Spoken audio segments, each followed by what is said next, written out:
Shamanoaks, exploring the rabbit hole. So the first time I did it, it was via YouTube. I don't recall the video that I watched, but in the video, he, puts you in kind of a hypnosis into a meditation. And at one point he says, okay, show me my past life now. As soon as that happens, I see kind of a black and white image of a sailor, like a old-timey British sailor, walking down a pier with a lot of big wooden colonial ships. And as he's walking down the pier, I see this little boy, probably about 3 years old, run with like blonde curly hair, jumps up in his arms and it hugs him. And then it said, show me my death now. And as soon as that happened, I was overlooking the banister of an old-timey colonial ship, and I see a Chinese man or a Japanese man. I couldn't really tell, but it was an Asian man with the kind of the pointy mustache, and he had a single-shot pistol, and he just popped up and goes, ha ha, like that, and just shot me in the face, and I just knew I was dead. That was the entire regression, and when I got out, I thought that was a weird scene. Like, did the British ever fight the Chinese or the Japanese?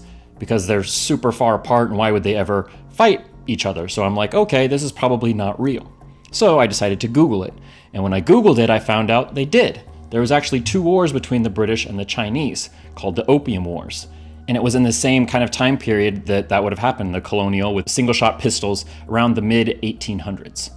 So interesting, but like I didn't get a specific person or a specific thing, I'm sure. I think I looked it up on Wikipedia and 69 British soldiers died. I went and looked through the names. They didn't really do anything for me. That was the first one. The second one is more interesting. So why do we have past lives? What's the point? If you can't remember it, why do we have them? And I think the answer to that is we come here to learn. And the best way to learn anything is to experience it. And this is the great school of life. I think personally, the harder your life is, the better, the more advanced kind of your soul is. One of the best ways I've thought to look at it is go look at any Oscar award-winning film or any great book. And the character in that book or in that film has to go through some really tough times. Like they have to reach the bottom before they can come up and have this great, wonderful, magical ending. Like nobody wants to see a movie where nothing bad ever happens.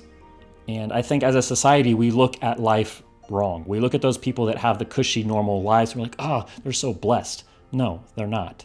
Like they're not learning anything. They're not advancing. They're not growing. Like sometimes the shittier your life is, the more stuff you have to go through, that is good. That's you are learning. You are leveling up. You are becoming a better, more advanced soul. Jesus would say, blessed are the poor, blessed are the meek.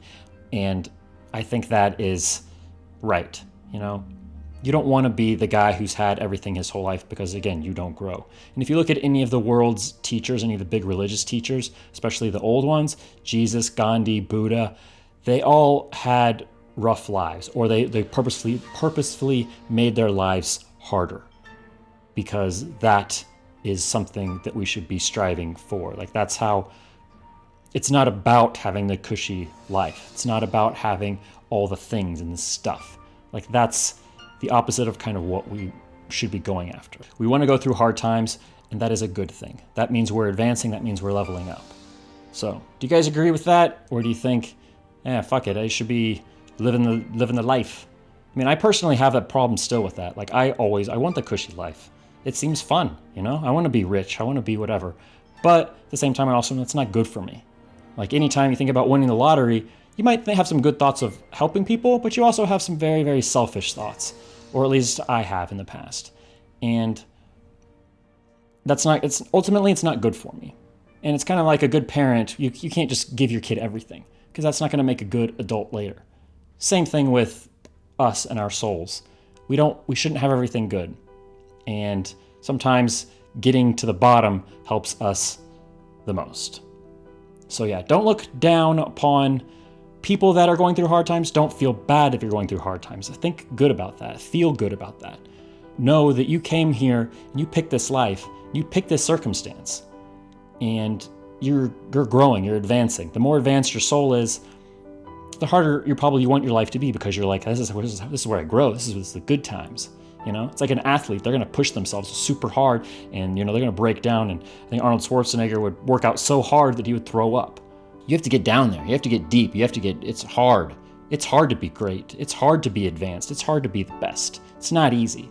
So, you want that hard life. It's nothing to look bad about. It's not bad karma. You're not being punished.